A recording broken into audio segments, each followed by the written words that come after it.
Hello students, welcome to the maths fighter. Students, class 12th NCERT maths के important क्वेश्चनों की series में question number 10th ना most important question है। Most important question number 10। Question number 10th बोलता है let A equals to R minus 3। देखो R क्या रियल नंबर है, रियल नंबर का जो देखो जो ए है हमारा एक सेट ए है, उसका ए क्या है रियल नंबर -3। तो रियल नंबर में से 3 को माइनस कर देंगे तो रियल नंबर ही आएंगे सारे, लेकिन 3 को छोड़ करके सारे रियल नंबर हमारे ए के अंदर होंगे, ठीक है। And B equals to R minus 1 को छोड़ करके बाकी सारे real number. Consider the function ये जो हमारा फंक्शन है ए टू बी जो हमारा फंक्शन है defined by f x equals to x minus 2 upon में एक्स माइनस 3। तो ये हमें एफ एक्स फंक्शन दिया हुआ है। इस फंक्शन में हम चेक करके हम निकाल सकते हैं अपना क्या निकाल सकते हैं, डोमेन और रेंज निकाल सकते हैं, ठीक है। तो देखो इस एफ 1 एंड ऑन टू, अब हमें ये बताना है कि ये क्या जो ये फंक्शन है ये 1 एंड ऑन टू दोनों है। मतलब कि 1 और ऑन टू अगर हमारी दोनों कंडीशन होती हैं तो उसे हम क्या बोलते हैं, बाइजेक्टिव, ठीक है। 1 एंड ऑन टू पूछ रहा है, जस्टिफाई और आंसर। हम अपने आंसर को हमने जस्टिफाई करना है, ठीक है। अब हमें देखो सबसे पहले क्या होता है, अगर हम 1 की बात कर लेते हैं, ठीक है। 1 की अगर हम बात करते हैं, 1 को चेक करते हैं तो 1 की कंडीशन हमारी होती है, क्या होती है 1 की कंडीशन, अगर हमारा होता है if x1 equals to x2, ठीक है। x1 इक्वल्स टू x2 होता है तो हमारा क्या आना चाहिए, दैट इम्प्लाइज हमारा आना चाहिए F x1 equals to f x2, ये आना चाहिए।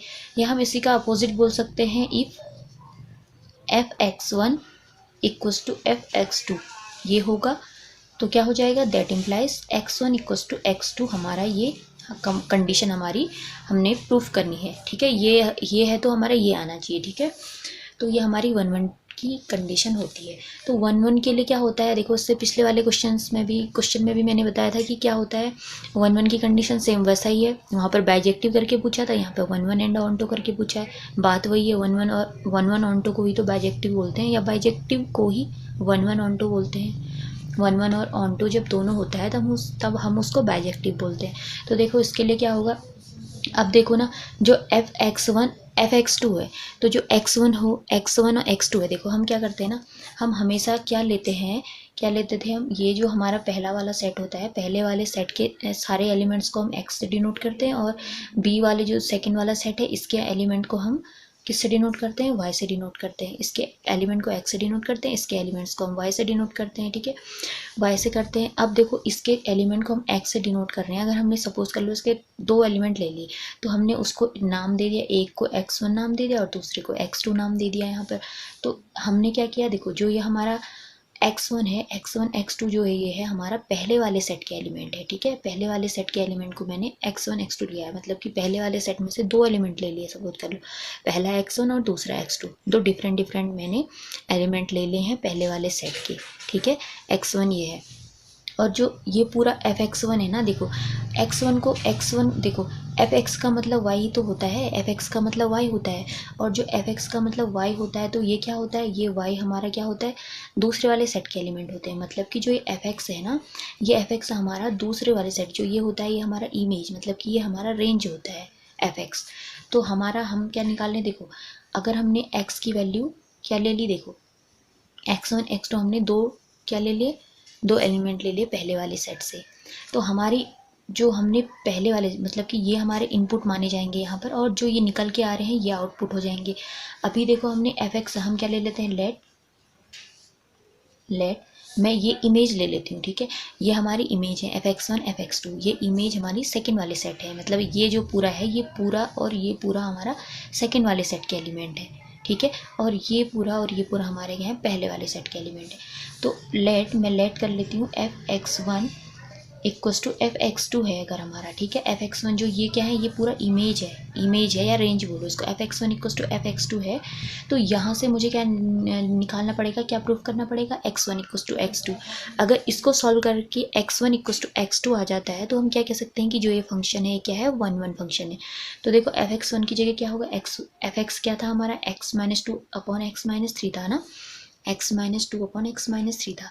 तो इसकी जगह में x की जगह x1 रख देंगे हम लोग, तो क्या हो जाएगा x1 की जगह हम क्या रख देंगे यहाँ पे x1 - 2 अपॉन में x1 - 3 हो जाएगा। और राइट साइड में क्या हो जाएगा, x2 - 2 अपॉन में x2 - 3 हो जाएगा। अब देखो क्रॉस मल्टीप्लाई करके हम इसको सॉल्व करते हैं और चेक करते हैं, तो क्या हो जाएगा x1 - 2 इंटू x2 - 3, यहाँ मल्टीप्लाई हो जाएगा ये x1 - 3 इंटू x2 - 2। ठीक, अब हम इसको क्या करेंगे, इसको ब्रैकेट को खोल के सॉल्व कर देते हैं। x1 x2 ये क्या हो जाएगा -x1 माइनस इसका इससे करेंगे माइनस का 3x1 -2x2 और प्लस 6 हो जाएगा। फिर इसको सॉल्व करेंगे x1 x2 और -2x1 -3x2 और ये प्लस का बन जाएगा 6 हो जाएगा। ठीक है, अब देखो जो जो कैंसिल हो रहे हैं हम उनको काट देंगे और जो जो बच रहे हैं उनको इधर उधर करके एक साथ लिख लेंगे। ठीक है, अब देखो हमारा क्या कैंसिल हुआ, देखो प्लस का 6 है, प्लस का 6 है, कैंसिल आउट हो जाएगा। x1 x2 प्लस का है, x1 x2 प्लस का है, कैंसिल हो जाएगा। उसके बाद हमारा क्या बचता है -3x1 और -2x1, ये इस साइड आ जाएगा तो माइनस का क्या हो जाएगा, ये माइनस का x1 हो जाएगा। अब देखो 2x2 को इस साइड भेजते हैं, माइनस का x2 बन जाएगा। माइनस से minus cancel out, x1 = x2। देखो हमारा ये प्रूफ हो गया। हम क्या लेकर के चले थे, x1 = fx2, मतलब कि अगर हमारा ये जो है ये हमारे y हैं, मतलब fx1 ये y है, इसको y1 ले लो, इसको y2 ले लो, ये हमारा हो सकता है कुछ देर के लिए इसको ये ना y1 होगा, ये y2 हो जाएगा, इसका मतलब यही होता है। लेकिन अभी हमने क्या है, इस फंक्शन में वैल्यू रखी है तो हम fx1 करके दिखा रहे हैं।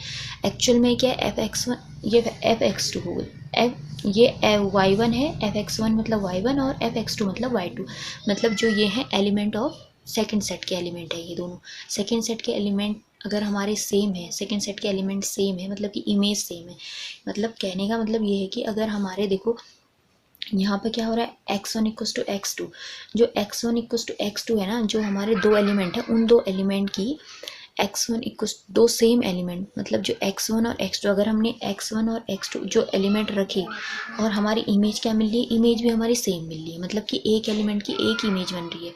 ठीक है, एक एलिमेंट की एक इमेज बन रही है यहाँ पर, यही तो होती है हमारी 1-1 की कंडीशन होती है कि पहले वाले सेट की जो दूसरे वाले सेट में इमेज बन रही होती है वो एक की एक ही इमेज बननी चाहिए। ठीक है, दो एलिमेंट की एक इमेज नहीं बननी चाहिए, एक एलिमेंट की एक ही इमेज बननी चाहिए।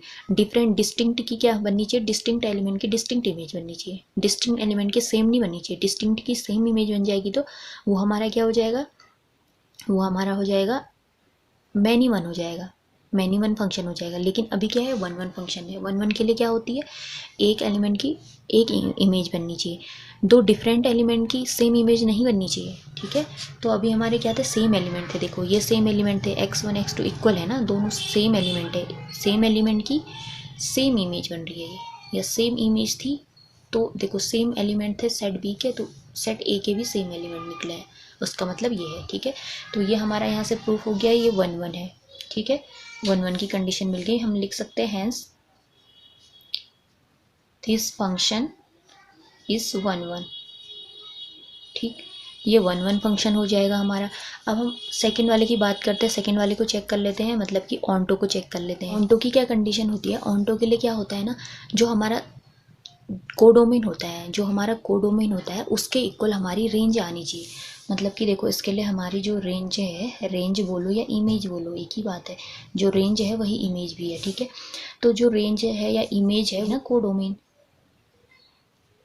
ठीक है, अब कोडोमेन क्या होता है, देखो अगर हमारी ये चीज़ आ जाती है, हमने ये चीज़ प्रूफ करनी होती है, जो हमारी रेंज है, अगर हम रेंज निकालेंगे पहले, वो रेंज हमारी कोडोमेन के इक्वल आ जाएगी, तो इसका मतलब हम क्या बोल सकते हैं, इसका मतलब हम बोल सकते हैं कि वो ऑन्टो है, वो फंक्शन हमारा ऑन्टो है। तो देखो कोडोमेन क्या होता है, जो हमारा सेट बी होता है ना, मतलब कि जो सेकेंड सेट होता है, जो सेकेंड सेट होता है, उस सेकेंड सेट को हम क्या बोलते हैं, कोडोमेन बोलते हैं, मतलब कि वो हमें क्वेश्चन में गिवन होता है। तो जो हमारा बी है, सेट बी है r-1, ये हमारा क्या होता है, कोडोमेन होता है। डोमेन जो है r-1, ये हमारा कोडोमेन है, मतलब कि r रियल नंबर में से 1 माइनस कर देंगे, 1 को छोड़ करके बाकी सारे रियल नंबर, ये हमारे कोडोमेन है। तो रेंज भी यही आनी चाहिए। अब रेंज हम निकालेंगे, रेंज कैसे निकालते हैं, देखो रेंज हम किसकी हेल्प से निकालते हैं, रेंज हम निकालते हैं डोमेन की हेल्प से। देखो जो डोमेन है, रेंज क्या होती है, जिस पे अगर हम एरो डायग्राम बनाते हैं तो जिस जिस पर एरो गया होता है ना, जिस जिस पर जो जो हमारा इमेज बन रही होती है पहले वाले सेट की एलिमेंट की, उनको हम क्या बोलते हैं, रेंज बोलते हैं। ठीक है, वो रेंज बोलते हैं। अब देखो हमारा सबसे पहले जो हमारा एफ एक्स क्या था, एफ एक्स को कुछ देर के लिए वाई ले लेते हैं क्योंकि f x equals to y होता है ना, लेकिन हमें यहाँ पे f x equals to y prove करना पड़ता है। देखो जो एफ एक्स होता है ये तो हमारा इमेज और रेंज होता है, लेकिन जो वाई होता है हमारा ये क्या होता है, सारे एलिमेंट होते हैं, जो सेकेंड वाले सेट के ऑल एलिमेंट होते हैं, all elements of second set। ठीक है, all element of second set के सारे एलिमेंट को जो है y से डिनोट किया जाता है। लेकिन जो fx होता है ये हमारा, ये भी y होता है, लेकिन हमें यही प्रूव करना है कि fx इक्वल्स टू y। जितने एलिमेंट fx के हैं, मतलब जो इमेज हैं, वो सारी इमेज क्या होनी चाहिए, कोडोमेन की इमेज होनी चाहिए। मतलब कि कोडोमेन के सारे एलिमेंट जो है वही इमेज हो। ठीक है, सारे जितने एलिमेंट हो उन सब की जो है वो सब इमेज में शामिल हो, वो हमने प्रूव कराना है यहाँ पर। तो f x equals to y होता है। ठीक है, F x equals to y हम यहाँ पे इसको ले लेते हैं। तो जो हमारा फंक्शन है F x equals two x minus two upon X minus three, तो इसको हम वाई ले लेते हैं, Y equals two x minus two upon X minus three.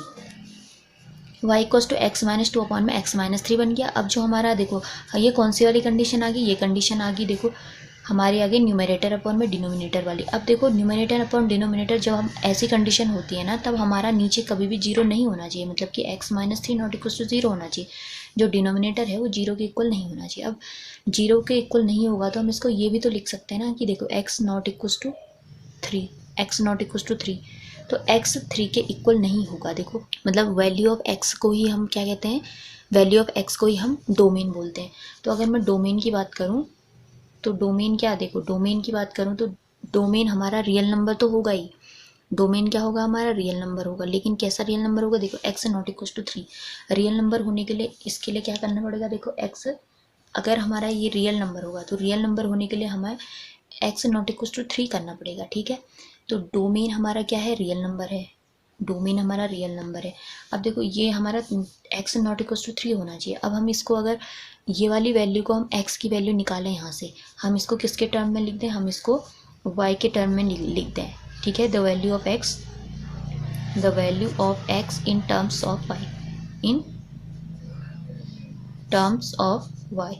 तो यहाँ से हम इसको x की वैल्यू निकाल लेते हैं, x की वैल्यू निकाल लेते हैं तो क्रॉस मल्टीप्लाई कर देंगे, क्या हो जाएगा हमारा, ये हो जाएगा हमारा, क्या हो जाएगा, Y X minus three Y equals two x minus two. ठीक है, अब x वालों को एक साथ रख देते हैं, Y X minus X equals to minus two plus three Y. ठीक है, अब देखो x कॉमन ले लिया, देखो x कॉमन ले लेते हैं, x कॉमन लेंगे तो y माइनस वन हो गया, यहाँ क्या बच जाएगा, थ्री वाई माइनस टू। ये हमारा क्या वैल्यू आ गई। अब हमने x निकालना है, x की वैल्यू निकाल लेनी है यहाँ से, तो three Y minus two upon में y माइनस वन, ये हमारी x की वैल्यू आ गई। अब देखो x की वैल्यू हमने निकाल ली, ये x की वैल्यू हमारी क्या होती है, x की वैल्यू को हम क्या बोलते हैं, x की वैल्यू को हम बोलते हैं डोमेन बोलते हैं। लेकिन देखो हमारा क्या है ना, हम रेंज निकाल रहे हैं, रेंज निकालने के लिए देखो सबसे पहले ये y की बात कर रहे हैं। रेंज किस में होती है, वैल्यू ऑफ y, जो y की वैल्यू होती है उसी को हम रेंज कहते हैं। अब देखो इसको ना, हमारा देखो x क्या था, हमारा रियल नंबर था, x रियल नंबर था, तो ये भी तो पूरा हमारा जो y वाला टर्म है ये पूरा, ये भी तो x के इक्वल है ना, तो ये भी तो रियल नंबर होगा। अब इसको रियल नंबर होने के लिए क्या करना पड़ेगा, सबसे पहले तो ये भी न्यूमरेटर अपॉन डिनोमिनेटर वाली कंडीशन आ गई। देखो तो यहाँ पर क्या हो जाएगा, T not equal to zero, क्या है, जीरो के इक्वल नहीं होना चाहिए। तो देखो हम y minus one not equal to zero, तो y not equal to one, तो y not equal to one, मतलब कि y को छोड़ करके, मतलब कि वन को छोड़ करके बाकी सारी रियल नंबर। ठीक, तो y क्या हो जाएगा हमारा, y जो हमारा रेंज है। ठीक, कैसा y की वैल्यू, देखो y की वैल्यू को ही तो हम क्या बोलते हैं, y की वैल्यू ही तो हमारी रेंज होती है ना। तो y जो रेंज है ये बिलोंग्स टू, क्या किस में बिलोंग कर रहा है, देखो r है, रियल नंबर है, कैसा रियल नंबर है, real number minus one, one को छोड़ करके बाकी सारे रियल नंबर। ठीक है, वन को छोड़ करके बाकी सारे रियल नंबर। और यहाँ पर भी जो क्या है हमारा, देखो ये क्या है, डोमेन था, डोमेन r माइनस वन हो जाएगा ये। ठीक है, r माइनस वन हो जाएगा, वन को छोड़ करके, वन को देखो, वन को वन नहीं, थ्री को छोड़ करके, ये हो जाएगा हमारा 3। R not equals X not equals to 3 था, तो डोमेन क्या आ जाएगा, r माइनस 3 आ जाएगा। 3 ये वाला एलिमेंट हमारा माइनस हो जाएगा, ठीक है। ये वाला इंक्लूड नहीं होगा, जो x की वैल्यू है ये 3 नहीं आएगी, और बाकी 3 के अलावा सारी आएगी, मतलब कि रियल नंबर आएगी, ठीक है। 3 के अलावा है तो रियल नंबर ही, पर 3 इंक्लूड नहीं होगा इसमें। तो ये हमारी x। अब इसी तरह से हमारा x था, तो ये भी तो हमारा क्या है, रियल नंबर। ये रियल नंबर था तो ये भी रियल नंबर होगा। इसको रियल नंबर होने के लिए ये भी डिनोमिनेटर में not equal to 0। Real number ना भी हो तो नीचे कभी भी डिनोमिनेटर की जो वैल्यू है ना, नीचे नहीं आनी चाहिए 0, ठीक है, क्योंकि 0 आ गई तो नॉट डिफाइंड बन जाता है, ठीक है, डिफाइंड नहीं होता है। तो ये वाली चीज़ हमारी नॉट इक्वल टू 0 हो जाएगी, तो y नॉट इक्वल टू 1 आ जाएगा यहाँ से, मतलब कि ऐसा रियल नंबर होगा 1 को इंक्लूड नहीं करेगा। और वैल्यू जो y की होती है उसी को हम रेंज बोलते हैं। तो रेंज हमारी क्या आ गई, r-1 आ गई। अब देखो हमारी क्या कंडीशन थी ऑन टू के लिए, ऑन टू के लिए कंडीशन थी कि जो हमारा कोडोमेन होगा, कोडोमेन हमारे रेंज के इक्वल आना चाहिए, या फिर रेंज है हमारी, रेंज निकाली तो हमने कोडोमेन के इक्वल आना चाहिए। भाई कोडोमेन तो हमें क्वेश्चन में गिवन पहले से रहता है, जो सेकंड सेट होता है, सेकंड सेट को ही हम कोडोमेन बोलते हैं, ठीक है। सेकंड सेट के सारे एलिमेंट को हम, सारे एलिमेंट्स को क्या बोलते हैं, मतलब पूरा सेकंड सेट है उसको कोडोमेन बोलते हैं।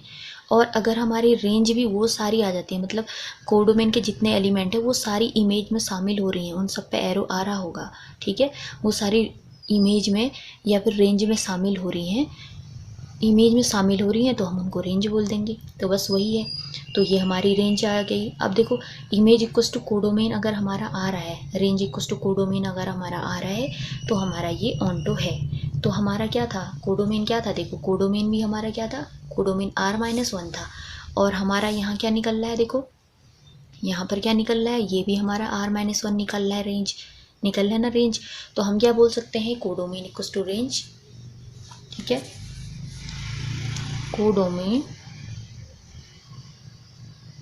Codomain equals to range. तो क्या लिख लेंगे हम, हैंस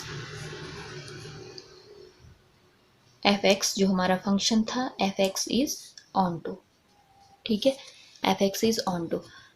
अब हम एक लाइन और बना के लिख सकते हैं, शो द गिवन फंक्शन